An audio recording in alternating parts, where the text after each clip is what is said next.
Keď som začala veľkú novénu na 3 úmysly, uvidela som na zemi malého chrobáčika. Pomyslela som si, odkiaľ sa tu vzal uprostred zimy?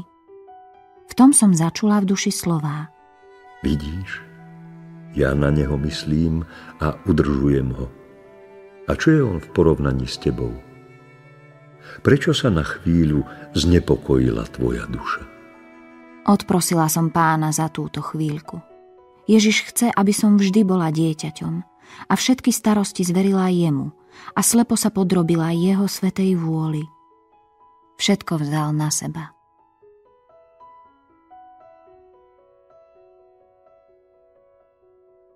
Keď som prijala Pána Ježiša, povedala som mu: Ježišu, toľko ráz som dnes v noci myslela na teba.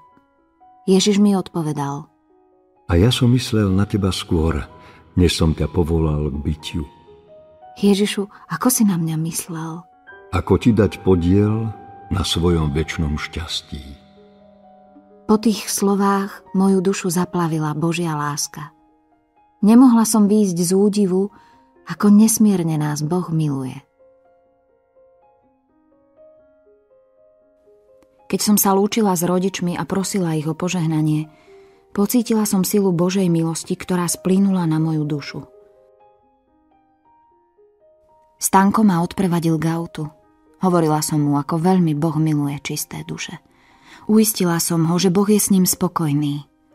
Keď som mu hovorila o Božej dobrote a o tom, ako na nás myslí, rozplakal sa ako malé dieťa.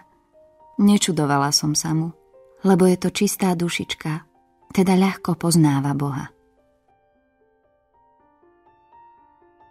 Ó Spasiteľ sveta, milovník ľudského vykúpenia, ktorý v takých strašných bolestiach a mukách zabúdaš na seba a myslíš na spásu duší, najľútostivejší Ježišu, daj mi milosť zabudnúť na seba, aby som úplne žila pre duše a pomáhala ti v diele spásy podľa najsvätejšej vôle tvojho Otca.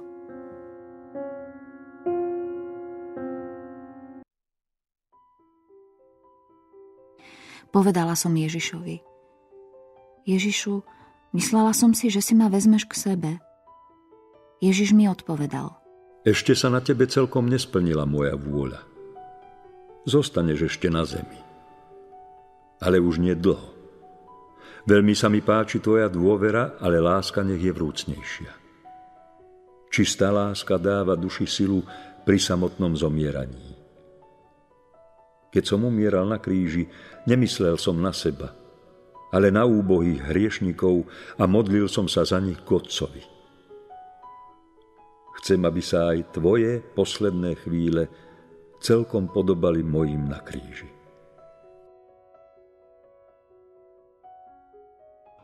Počas júnovej pobožnosti mi Pán povedal: Dcéra moja, v tvojom srdci som našiel svoje zaľúbenie.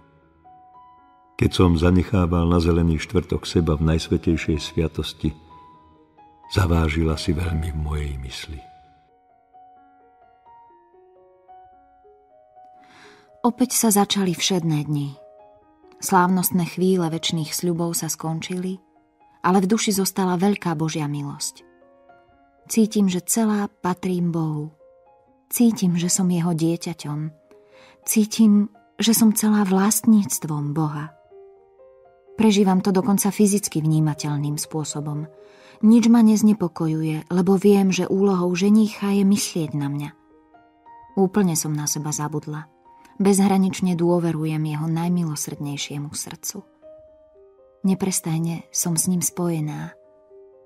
Vidím, ako by Ježiš nemohol byť šťastný bezo mňa a ja bez neho. Aj keď dobre chápem, že Boh je sám o sebe šťastný a k svojmu šťastiu nepotrebuje nejaké stvorenie.